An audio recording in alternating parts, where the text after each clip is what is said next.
그러므로 형제들아 우리가 빚진 자로 돼 육신에게 져서 육신대로 살 것이 아니니라.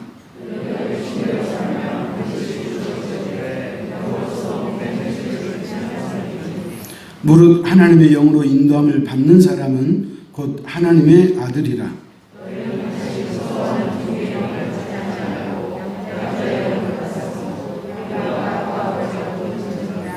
성령이 친히 우리의 영과 더불어 우리가 하나님의 자녀인 것을 증언하시니라.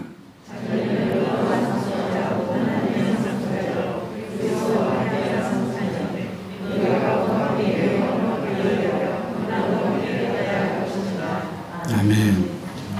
제가 오래전에 내적 치유 그 세미나를 간 적이 있어요. 상당히 오래됐는데, 근데 그때 같은 조에 그 조별로 그 모임을 가졌었는데, 같은 조에 계셨던 한 분 권사님이 있는데, 이분이 어디서 왔냐면 부산에서 왔어요. 그리고 이분의 직업은 중학교 선생님이셨어요. 근데 이제 이분이 내적 치유하러 오신 거예요. 근데 이분이 내 기억 속에 남는 이유는 뭐냐면, 이 사람은, 이 권사님은 어린 시절에 당신의 아버지로부터 사랑을 받은 적이 없어요. 그러니까 그 사랑에 목말라 있는 거예요. 다시 말하면 아버지가 자신을 인정해주지 않는 거예요. 어떤 이유인지 모르지만 자기는 그래서 아버지 눈 안에 들려고, 아버지 마음에 들려고, 자기가 아버지의 마음을 빼앗을 수 있는 것은 공부밖에 없다고 생각해서 자기는 공부는 열심히 했대요. 그래서 학교 선생님도 됐어요. 근데 중요한 게 뭐냐면 아버지의 사랑을 받아본 적이 없어요. 아버지로부터 상처가 너무 큰 거예요. 그래가지고 아버지가 현재 그 당시 몸져 누워 계시는데 아버지한테 안 간대, 자기는. 사실 그것을 경험하지 못한 사람은 그분을 이해할 수 없어요. 사실 저도 그때 그랬거든요. 아무리 그래도 그렇지. 아버지가 그래서도 이제는 몸져 누워 계시는데 한 번은 찾아가야지, 그런 생각을 했는데, 사실 그것을 당했던 사람은 그럴 수가 없는 거예요. 그러니까 이분이 자기 아버지가 돌아가셔도 자기는 안 간다는 거예요. 그래가지고 이제 내적 치유 시간이 왔는데, 그 내적 치유 시간에 뭐 하냐면 자신의 지난 날을 토설하는 거예요. 고백하는 거예요. 그러니까 마음의 쓴뿌리, 마음의 상처를 다 끄집어내는 거예요. 근데 이 권사님이 얼마나 통곡을 하고 막 대굴대굴 굴리는지 저는 그분을 잊을 수가 없어요. 이유가 단 하나예요. 아버지로부터 사랑을 못 받은 거예요. 사랑하는 성도 여러분, 그렇다면 저와 여러분은 육신의 아버지로부터 사랑을 받았을지 몰라도 하나님의 사랑을 경험해 본 적이 있느냐는 거예요. 육신의 아버지의 사랑을 못 받았어도 그렇게 힘들어하고 그게 마음의 상처가 되고, 그리고는 견딜 수가 없어가지고 울고 통곡하면서 대굴대굴 굴렀던 그런 분도 있는데, 과연 우리는 하나님의 사랑에 대해서, 하나님이 우리를 그렇게 사랑하시고 우리에게 많은 사랑을 베풀어 주었음에도 불구하고 우리는 그 사랑에 대해서 전혀 못 느끼고 무감각하다면 그것은 우리에게 문제가 있다는 거예요. 여러분, 우리가 이왕 예수 그리스도를 믿었다면 그 하나님의 사랑을 우리가 체험해야 되잖아요. 우리가 하나님의 그 사랑, 그 하나님의 은혜를 우리가 느끼지 못하고 메마른 상태 그대로 우리가 신앙생활을 한다면 사실 본인에게도 불행이고 하나님 편에서도 답답한 일이에요. 그러지 않겠어요? 아직도 상당한 그리스도인들이 예수 그리스도를 믿는 그 이유를 모르고, 그리고 그 신앙의 깊은 맛을 모르고 사는 사람이 너무너무 많다는 거예요. 그래서 마치 어린아이와 같은 신앙, 안전병과 같은 신앙생활을 하다가 인생 그것으로 끝내는 거예요. 여러분 얼마나 불행해요. 저는 우리 제일교회 성도님들은 결코 그런 일이 없기를 축복합니다. 하른낙이라고 하는 신학자는 이 사람이 뭐라고 얘기했냐면 예수 믿는 사람이 누군가, 그리스도인은 어떤 사람인가에 대해서 아주 단순하게 정의를 해놨어요. 예수 믿는 사람이 누구냐는 거예요. 이분이 세 가지를 이야기했는데 첫 번째는 뭐냐? 하나님을 아버지로 모시고 자기 자신을 하나님의 자녀로 생각하고 이웃을 형제로 여기는 사람이 참 그리스도입니다. 그렇게 이야기했어요. 여러분, 세 가지 중에 모르는 거 있어요? 너무 단순하잖아요. 하나님을 아버지로 모시고 자기 자신을 하나님의 자녀로 생각하고 그리고 이웃을 형제로 생각하고 사는 그 사람이 진정한 그리스도인이다. 그렇게 이야기했다는 거예요. 그렇다면 사도 바울이 말하는 그리스도인은 어떤 사람일까요? 사도 바울도 역시 그리스도인에 대해서 정의를 했는데 그는 뭐라고 얘기했느냐? 그리스도인은 하나님으로부터 결코 정죄함을 받지 않는 사람이다. 두 번째는 그리스도인은 죄와 법으로부터 해방받은 사람이다. 세 번째, 그리스도인은 하나님의 영으로부터 인도함을 받은 사람이다. 그렇게 이야기해요. 그리스도인 세 가지, 성경이 말하는 거예요. 결코 정죄함 받지 않는다. 죄와 사망으로부터 해방된 사람이다. 그리고 그리스도인은 성령 하나님으로부터 인도함을 받는다. 이게 그리스도인이라는 거예요. 그러면서 오늘 로마서가 우리에게 말하고자 하는 것이 뭐냐면 구원에 대해서 이야기하는 거예요. 구원. 사실 성경 전체가 말하고자 하는 것이 구원이거든요. 그런데 이 구원을 이해하려면, 성경이 말하는 구원을 이해하려면 두 가지 사건을 이해해야 한다고 제가 말씀드렸죠. 하나는 무슨 사건? 출애굽 사건. 출애굽 사건을 이해해야 돼요. 또 하나는 그리스도의 십자가 사건을 이해해야 돼요. 여러분이 아는 것처럼 이스라엘 백성들이 애굽의 노예로 살았잖아요. 그들이 그 노예 생활이 얼마나 비참하고 힘든지 그들은 밤마다 하나님 앞에 무릎 기도했잖아요. 그래서 하나님이 누구를 보내죠? 지도자 모세를 보내요. 모세가 애굽의 바로 왕에게 찾아가가지고 하나님께서 내 백성을 보내라 그런다. 내 백성을 보내주라. 해방시켜달라. 그렇게 이야기했더니 바로가 말 들어요? 강팍한 바로는 모세가 하나님의 말을 전했음에도 불구하고 그런 전혀 듣지 않아요. 그래서 하나님이 최후 수단을 쓰죠. 뭐죠? 열재앙을 내리는 거예요. 하나님께서 바로에게 열재앙을 내리신 강력한 이유는 뭐냐면 삼천하지에 하나님만이 참 신이라는 것을 말해주고 싶어서 그런 거예요. 이 우주 만물 가운데 참신이 누구다? 하나님밖에 없다는 것을 보여주기 위해서 하나님께서 뭐예요? 열장을 내렸다는 거예요. 그러나 바로는 끔찍도 안 해요. 그리고 나서 하나님이 이제 최후의 비장의 카드 꺼내죠. 그 카드가 뭐였어요? 10번째 재앙인 장자의 죽음의 재앙을 내린 거예요. 그러니까 애굽 전역의 모든 사람들의 집에는 바로의 장자로부터 일반 백성의 장자까지 모든 장자는 다 죽는 재앙이에요. 여러분, 심지어는 짐승의 초태생도 죽는 재앙이에요.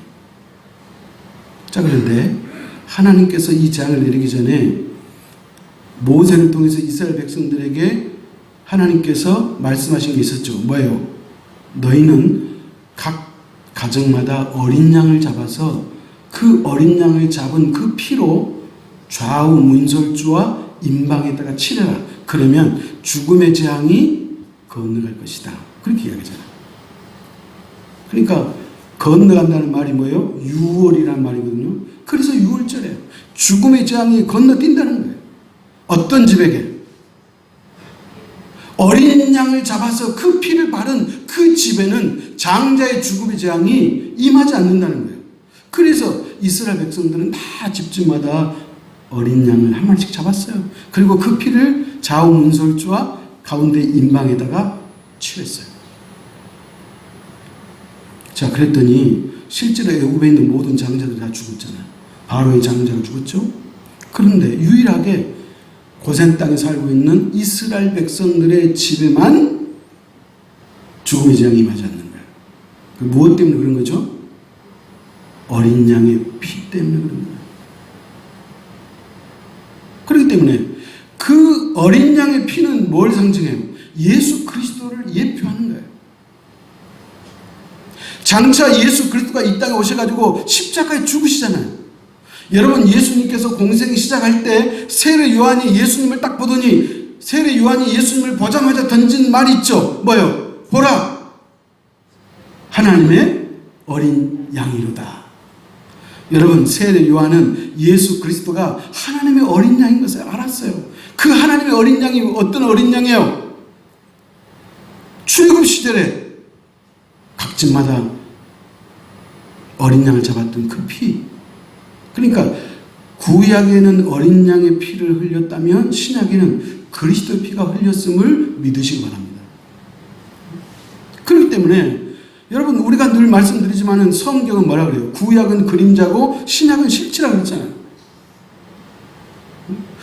영어로 말하면 구약은 예고편이고 신약은 뭐예요? 본편이라고 그랬잖아요.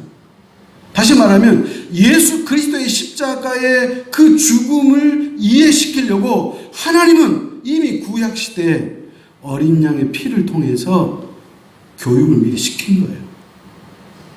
그래서 구원이라고 하는 것은 구약의 출애굽 사건과 신약의 뭐예요? 십자가 사건을 이해해야 한다는 거예요. 그래서 제가 PPT를 한번 만들어 봤어요.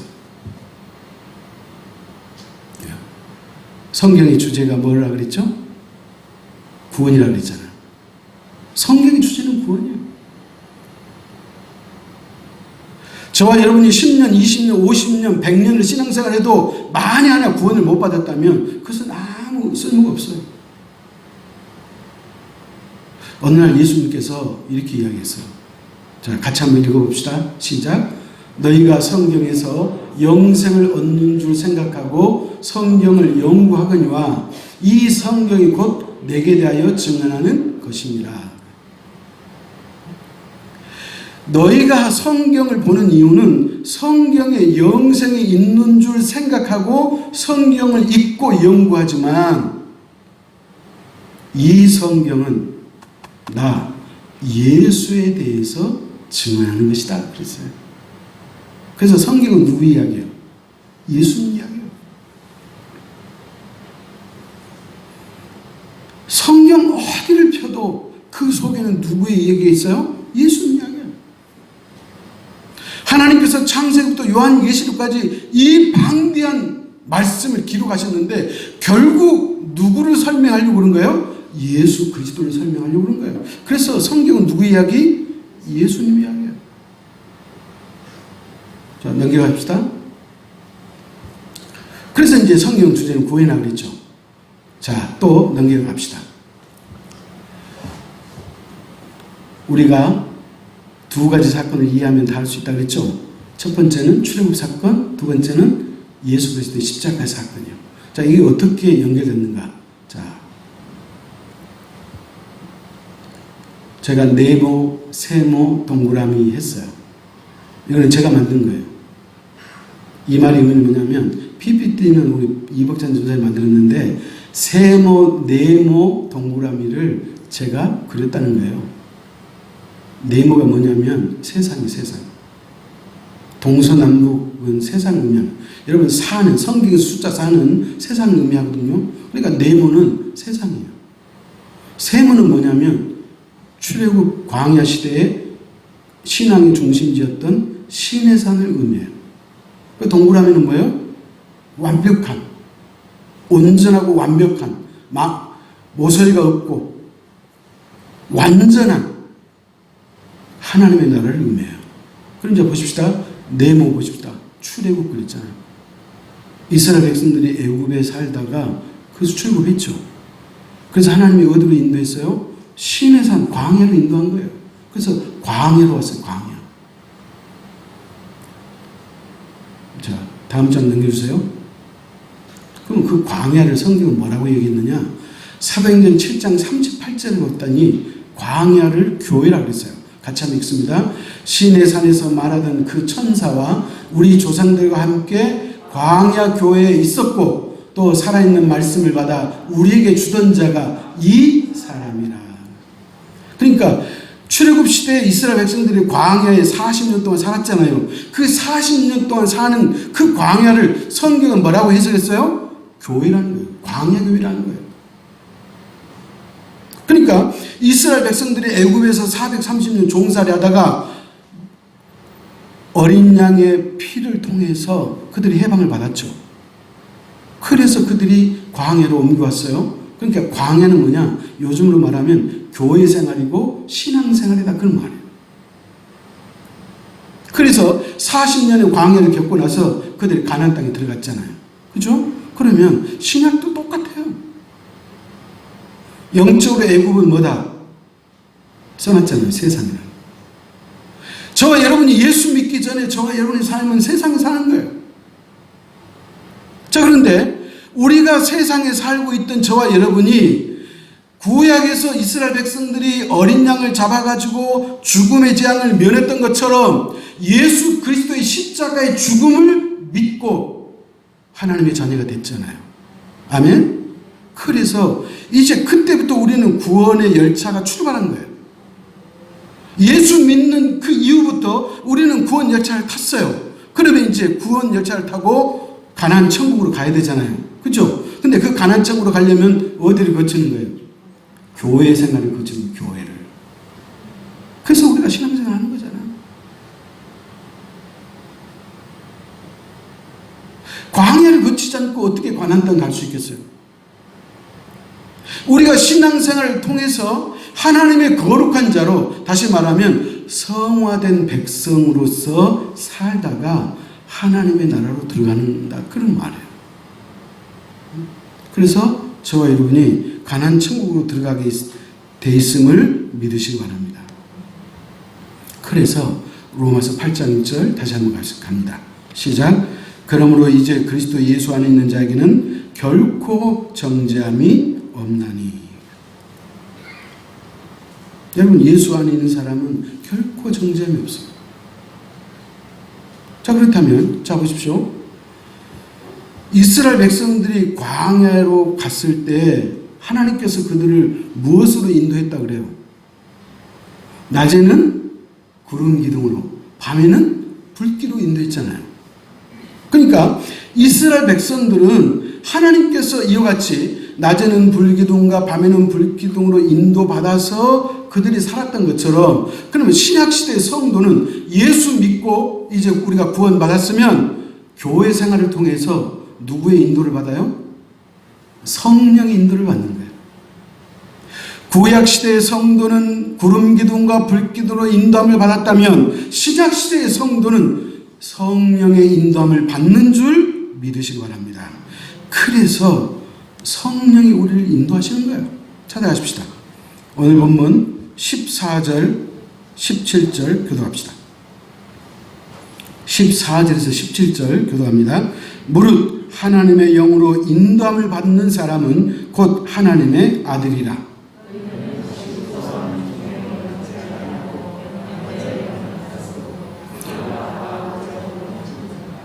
성령이 친히 우리의 영과 더불어 우리가 하나님의 자녀인 것을 증언하시나니.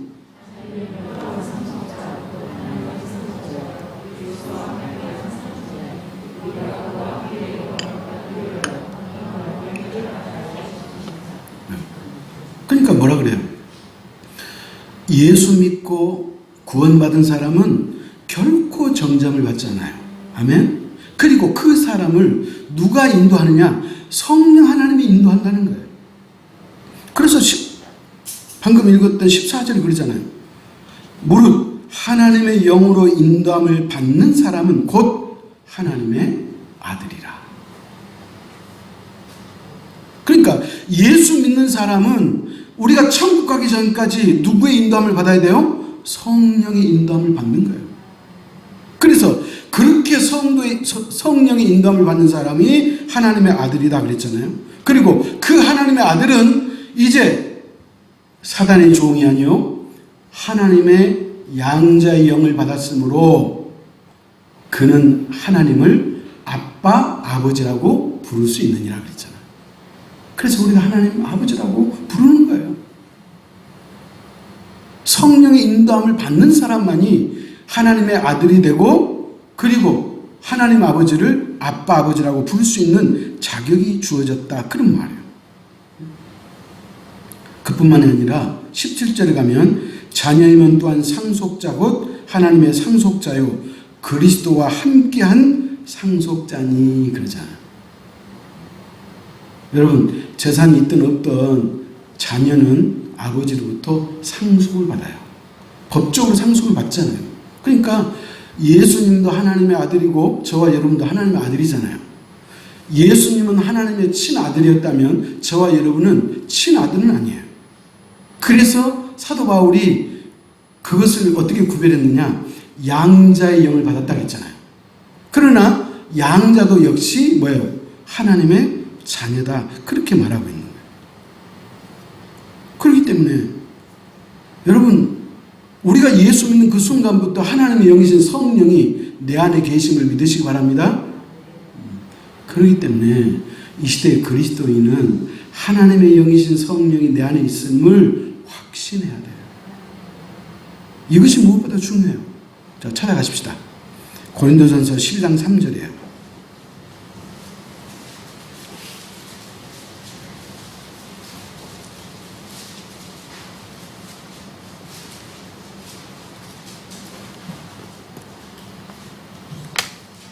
자, 고린도전서 12장 3절 같이 읽습니다.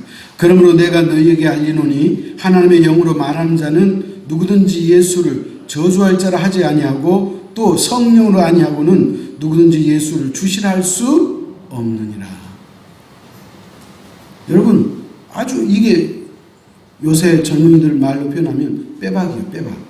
무슨 말이냐면 예수 그리스도를 나의 구주로 고백한 사람은 이미 그 안에 누가 왔다?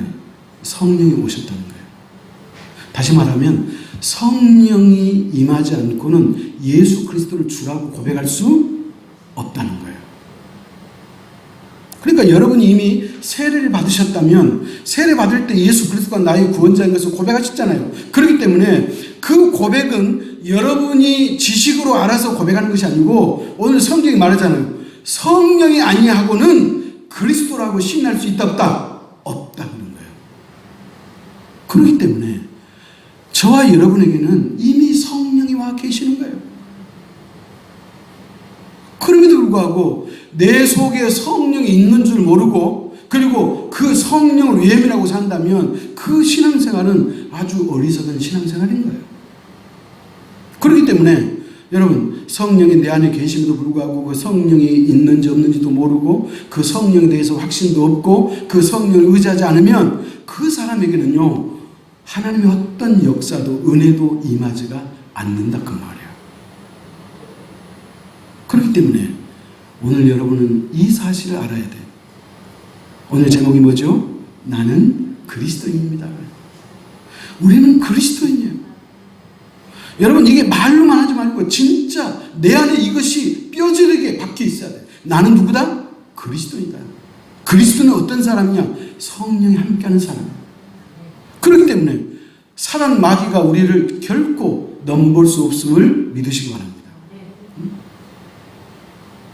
그렇기 때문에 저와 여러분이 대단한 사람이에요.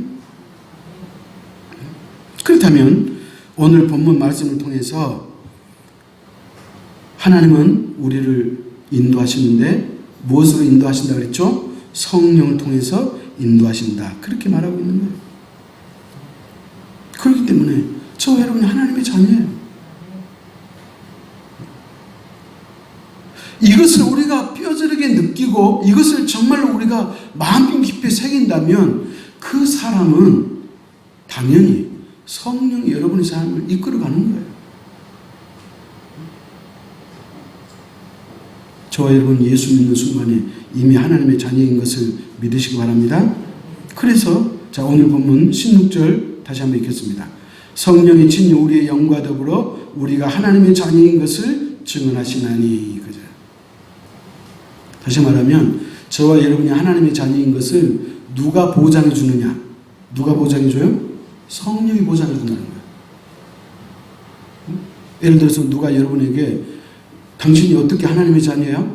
말도 안 돼. 그런다고 가정하면 그것을 보여줘봐. 그렇게 묻는다면 내 안에 성령이 계셔서 나는 확실히 하나님의 자녀야. 그렇게 말할 수 있다는 거예요. 이게 바로 성령이 증언하신 거라는 거예요. 그렇기 때문에 하나님께서 우리의 삶을 책임져 주는 거예요.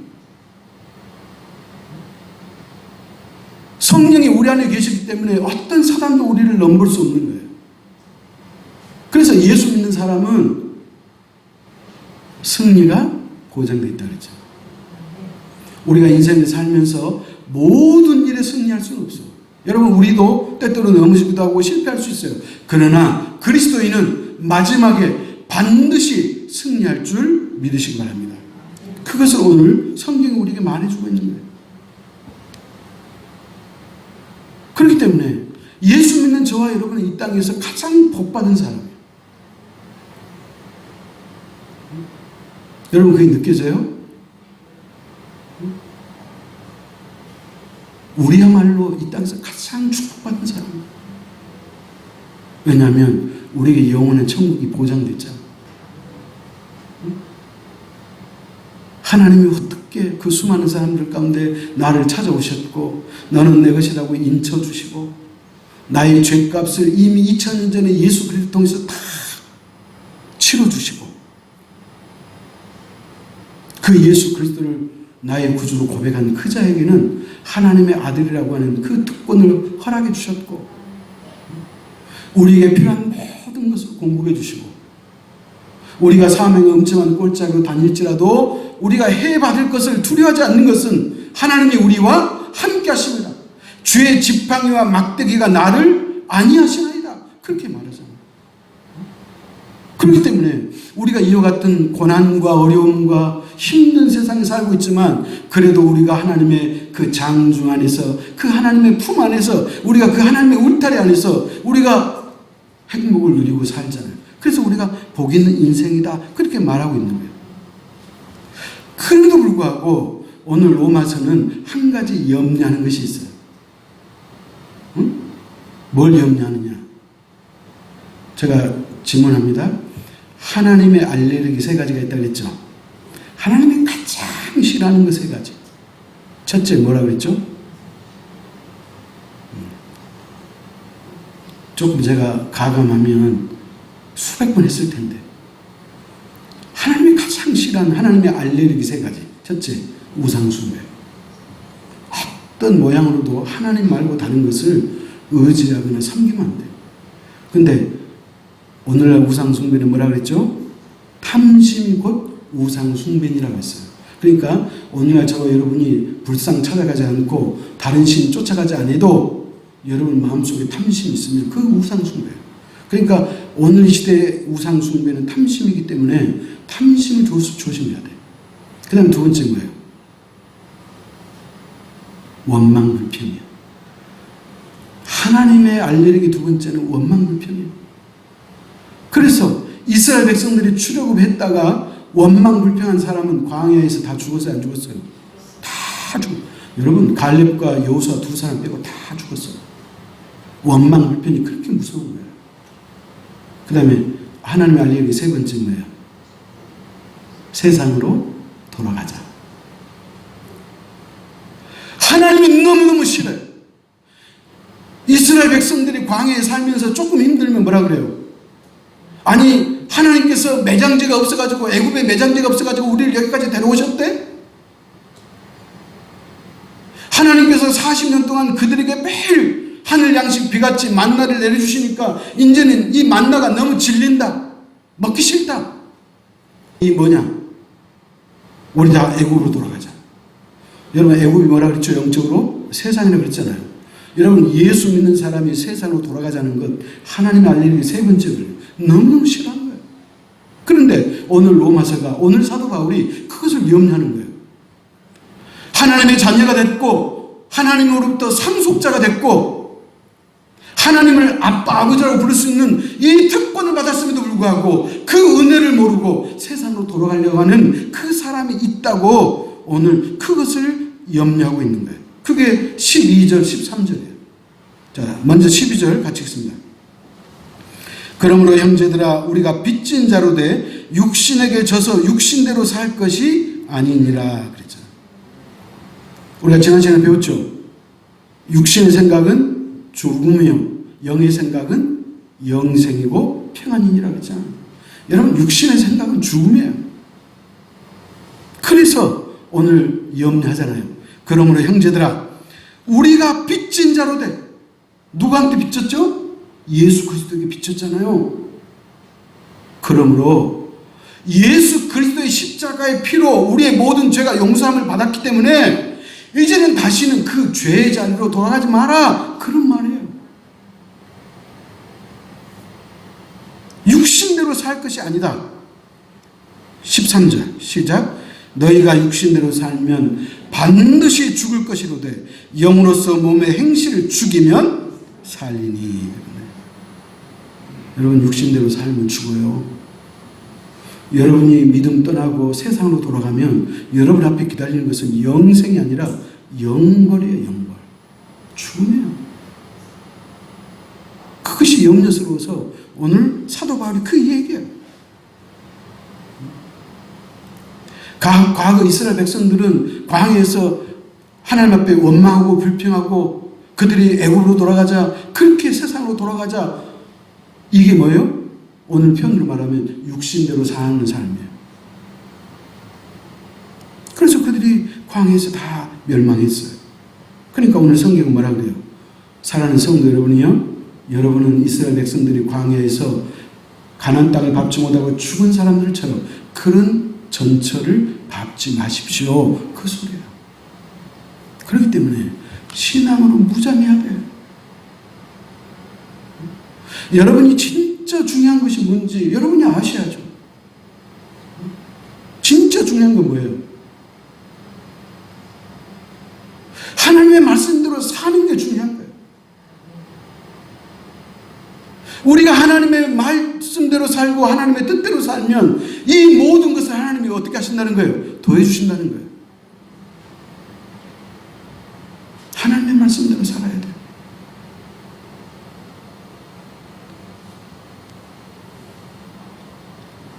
다시 말하면 우리가 예수 믿기 전에 삶으로 돌아가면 안 된다고 성경은 말하고 있어요. 그렇기 때문에 여러분, 로마서가 오늘 저와 여러분 주신 말씀이기 때문에 나는 혹시 내가 예수 믿기 이전의 삶으로 혹시 돌아가고 있지 않는지 우리가 살펴봐야 한다, 그런 말이에요. 그러면서 그 몸의 행실을 죽이라고 그랬잖아요. 13절 하반절에 육신대로 살면 반드시 죽을 것이로되 영으로서 몸의 행실을 죽이면 살리라. 그러니까 신앙에 반하는 그런 행동을 하고 싶은 충동이 느껴지면 성경이 뭐라고 그래요? 그 마음을 죽이라는 거예요. 소멸시키라는 거예요. 왜? 그렇지 않으면 우리의 영이 죽기 때문입니다. 그래서 우리의 몸의 행실을 죽이는 5가지 비결이 있어요. 우리가 나쁜 행실을 하려고 할 때 그것을 죽일 수 있는 비결 5가지가 있는데, 첫째는 뭐냐? 기도해요. 기도하는 거예요. 여러분, 기도하는 사람은 육신을 이겨낼 수 있어요. 아멘? 기도하지 않으니까 우리가 육신에 넘어지지, 기도하는 사람은 육신을 이겨낼 수 있어요. 두 번째는 뭐냐? 예수 그리스도를 믿는 순간 성령이 내 안에 계신다고 그랬잖아요. 그러니까 성령이 계심을 믿어야 돼. 아, 내 안에 성령이 계시지? 그래서 우리의 몸을 심지어는 성령의 전이라고 말하는 거예요. 고린도에서 너희 몸은 성령의 전인이라고 그랬어요. 왜? 우리 안에 성령이 계시기 때문에. 그러니까 성령이 내 안에 계심을 믿으라는 거예요. 세 번째는 뭐냐? 나는 하나님의 자녀요 아들인 것을 믿으라는 거예요. 아, 내가 이렇게 살아서는 안 되지. 내가 이렇게 하면 안 되지. 그런다는 거예요. 그 다음에 네 번째는 죄의 유혹 앞에서 단호한 태도를 보여야 한다는 거예요. 끊으라는 거예요. 성경이지 않는 그 어떤 행실도 성경은 끊으라고 말하고 있는 거예요. 그 다음 마지막 다섯 번째는 말씀으로 무장을 하는 거예요. 그러면 우리 행실을 죽일 수 있다고 말하고 있어요. 사랑하는 성도 여러분, 이제 결론입니다. 저와 여러분은 그리스도인이에요. 그러면 오늘 그리스도인으로서 다섯 가지를 기억하십시오. 그리스도인은 결코 정죄함이 없습니다. 그리스도인은 성령의 인도함을 받기 때문에 내 안에 성령이 계심을 늘 인식하고 살아야 됩니다. 세 번째, 그리스도인은 양자의 영을 받았으므로 하나님을 아빠, 아버지라고 부를 수 있는 자격이 있어요. 여러분의 자녀가 아빠를 언제 부르던가요? 응? 여러분의 자녀가 막 너무너무 막 다 뛰어오면서 달려오면서 막 아빠 하고 막 소리치고 부를 때가 있겠죠. 뭐 어떤 상황이에요? 그렇죠. 위험한 상황일 때 아빠를 부르는 거예요. 아빠를 부르는 거예요. 그리스도인은 하나님을 아빠로 알고 그 아빠를 불러야 되는 거예요. 네 번째는 그리스도인은 하나님의 나라의 상속자예요. 하나님이 가지고 계신 모든 것을 우리가 누릴 수 있는 그 자격이 이미 주어졌어요. 이걸 믿으시기 바랍니다. 마지막 다섯 번째는 뭐냐? 저와 여러분은 빚진 자이기 때문에 육신대로 살지 말고 육신의 행실을 죽이고 살아야 되는 그리스도인 것을 믿으시기 바랍니다. 기도하겠습니다. 하나님 아버지, 나는 누구일까요? 오늘 성경은 그리스도인이라고 말씀하고 있습니다. 하나님 아버지, 나라고 하는 그 인생의 정체성은 하나님의 자녀요 백성이요 하나님의 아들인 것을 깨닫게 하시고 오늘 이 시대의 인생을 허투루 살지 않게 하시고 내가 예수 그리스도를 믿는 그 순간 성령 하나님이 이미 내 안에 계셨기에 그리스도가 나의 구주인 것을 고백했고 이제 그 그리스도의 영 성령이 우리를 인도하신다는 사실을 깨달았사오니 아버지 하나님, 나의 경험과 내 지식과 나의 욕심대로 사는 인생이 아니라 성령 하나님의 인도하심을 받는 이 시대의 진정한 그리스도인이 될 수 있도록 주님 축복하여 주옵소서. 언제나 하나님 아버지를 찾게 하시고 하나님과 기도로 교통하게 하시고 그리고 무엇보다도 하나님의 영을 받은 사람으로 또 하나님의 상속자로서 우리의 육신의 행실을 죽이고 성령 충만한 삶이 될 수 있도록 우리 모두를 축복하여 주옵소서. 우리가 매일매일 삶을 살면서 나는 그리스도인 것을 한시도 잊지 않는 우리 제할교회 모든 가족이 될 수 있도록 축복하여 주옵소서. 예수님의 이름으로 기도하옵나이다. 아멘.